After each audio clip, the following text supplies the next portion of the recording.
What is going on, everyone? My name is Turk, this is Level 1 News, and today I wanted to talk about Microsoft's current situation after them delaying Crackdown 3 and what that means for Microsoft and Xbox One gamers.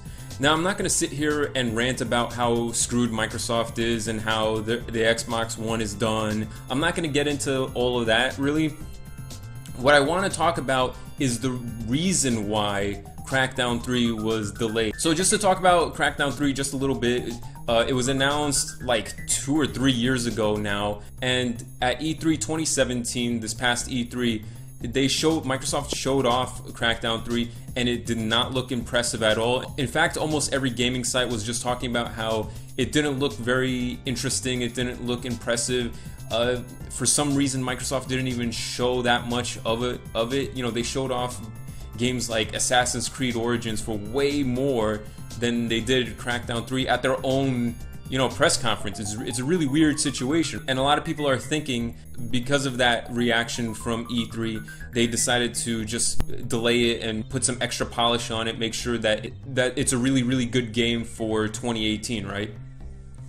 The problem with that logic is you can't make an okay game into an amazing game within 6 or 7 months or something like that, right? So the game was originally going to come out November of this year. It's probably going to get pushed back to probably like March or April 2018, right? They're not going to delay it like an entire year.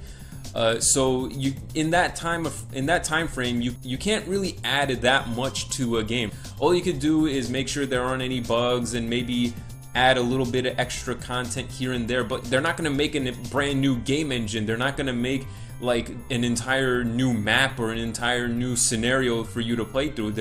That's not enough time for development. So the game that we're going to get in 2018 is more or less the game that we would have gotten in November. So I really don't think it has anything to do with the game wasn't ready or they needed more time for polish or anything like that. I think there's another reason why they delayed Crackdown 3, and it's because they wanted to make room for another Xbox One exclusive. Now you might be thinking Crackdown 3 was the only exclusive. Microsoft barely has any exclusives. What are you talking about? What are they making room for? The big game they're making room for is PlayerUnknown's Battleground. The game is extremely popular on PC, and Microsoft has the console exclusivity for now, at least. We don't know if it's a timed exclusive or it's a full exclusive. It seems like it's going to be a timed exclusive, but they're not really talking about that. But for now, we know that PlayerUnknown's Battleground is an Xbox One exclusive. And I think Microsoft wants to make as much room as it possibly can for PlayerUnknown's Battleground. Because that game has sold 8 million copies on PC, and it's an indie game, and it doesn't really have like this big marketing push. It doesn't have a big marketing campaign or anything like that. PlayerUnknown's Battleground really got popular just through streamers and YouTubers and just like word of mouth. So in theory, when it comes to console, with Microsoft backing it, the idea is that PlayerUnknown's Battleground will become even more popular on console. So I think that's what's going on here. I think what Microsoft saw happening was, okay, we have Crackdown 3 for November 7th, but then we have PUBG coming up in maybe late November or maybe even early December. Now you might say to yourself, well, Crackdown 3 and PUBG, they're nothing alike. There's no overlap there. But that's not how Microsoft sees it, I think. I think Microsoft sees Crackdown 3 as a multiplayer game, and they are pushing that, right? There is a single player campaign to it, but they're really pushing the multiplayer aspect of Crackdown 3, and I think what Microsoft wants to avoid is all the Xbox One players buy Crackdown 3 on November 7, and then like 3 weeks later PUBG comes out, and then all those players move over to PUBG, and then that's it for Crackdown 3. It never really recovers, right? I think that's the situation they're trying to avoid. They want to give PUBG as much room as it possibly can, and they don't want to potentially sacrifice sales of Crackdown 3 to it. And not even just sales of Crackdown 3, I mean like actual consistent multiplayer gaming on it. They don't want everyone to get Crackdown 3, play it, and then 2-3 weeks later we all abandon it and we go to PUBG, and then that's it. Like, PUBG is popular, everyone's loving it, and we just keep playing that for months and months. They want to really avoid a situation like that. So I think that's what's going on here. They want to make as much room as they possibly can for PUBG, and they want to see what happens. And on top of that, they don't really have a Halo or a Gears of War type of multiplayer shooter to rely on for the holiday 2017. So I think they think that PUBG is their, you know, holiday 2017 game. Like, that's going to be their multiplayer game for the year. Now, I don't know if that's going to work. That's the big question here. It's kind of risky because it's not a full exclusive, or it doesn't look like it's a full exclusive, and it's not a traditional like AAA kind of game.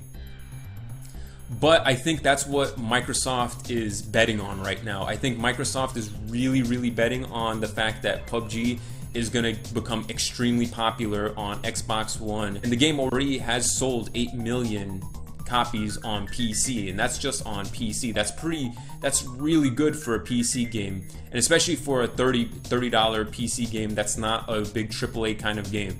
So I think that's what Microsoft is really like putting all their bets into, is onto PUBG being like their, you know, the game that everyone, you know, comes to when it releases towards the end of 2017. It's risky. I don't know if it's going to pay off. It could go in one of two ways. Either we're going to find out that console gamers aren't into PlayerUnknown's Battleground, or it's going to, you know, pay off big for Microsoft, and they're going to really benefit from PUBG being an exclusive.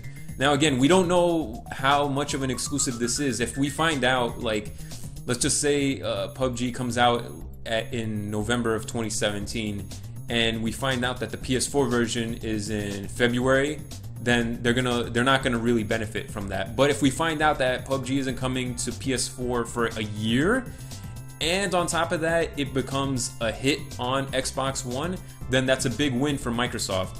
They're really betting on PUBG being like tied to the Microsoft brand, tied to the Xbox One brand. So that's what they're really betting on, and that's why Crackdown 3 got delayed. It's not. I really don't think it's because they ran into development issues. I really don't think the game is unfinished or anything like that. I think what they saw was Microsoft, after E3, they saw that, okay, people don't seem to be really into the idea of Crackdown 3 that much, and everyone is talking about PUBG. So let's just take away Crackdown 3 because we don't want to lose potential sales right here. Crackdown 3 is already shaky. If they put out a game that completely overtakes Crackdown 3 in sales, then that's not good for Microsoft. This is a Microsoft, you know, first party game. They can't potentially lose any sales. They're already not in a good position with their first party games to begin with. Even games like Halo and Gears, they're not selling like they used to. The new IPs that they're putting out, they're not really selling that much. And we can all see it. Microsoft is struggling this generation with their exclusives, and it looks like they're going to continue struggling with their exclusives. And I think that's what Microsoft sees PUBG as, like this this potential, you know, almost like a casino level bet, where it's like, okay, you know, we're gonna delay our own exclusive just so we could potentially benefit from this indie game that is really popular. And that's the kind of game that, and on top of that, it's the kind of game Microsoft is looking for, right? Microsoft really likes multiplayer games that have a life of their own, that people keep coming back for, right? That's why they love Halo and Gears, because not because of their single player campaigns that much. They put all their focus onto the multiplayer aspects of those games, because that's what Microsoft is into. You know, you look at Sony's exclusive, what's the common theme with all of Sony's exclusives? They're cinematic, single player type games, right? Microsoft's the opposite. They're all about multiplayer games. They're all about games that build a community around them, that people keep coming back to and play and like get better at. That's the type of game Microsoft is after, and PUBG fits perfectly into that. And that's why Microsoft, I'm sure, when they saw PUBG getting popular on PC, they immediately like went to them and said, look, we want this to be exclusive on Xbox One. And it's a good move, I think. I just don't know if this is going to pay off. in the long run, but we'll see. It's all going to be a big bet on PlayerUnknown's Battleground being like their big game this year for this holiday season, and we'll see if it pays off. So yeah, that's the situation that Microsoft finds itself in, and we'll see what happens when PUBG comes out on Xbox One. And you know, if it pays off for them, you know, good for Microsoft. They bet correctly. But if it doesn't, then you know, Microsoft is going to be in a bit of trouble. So we'll see what happens with Microsoft and their current situation. If you enjoyed this video, like and subscribe. My name is Turk, and thank you for watching Level 1 News.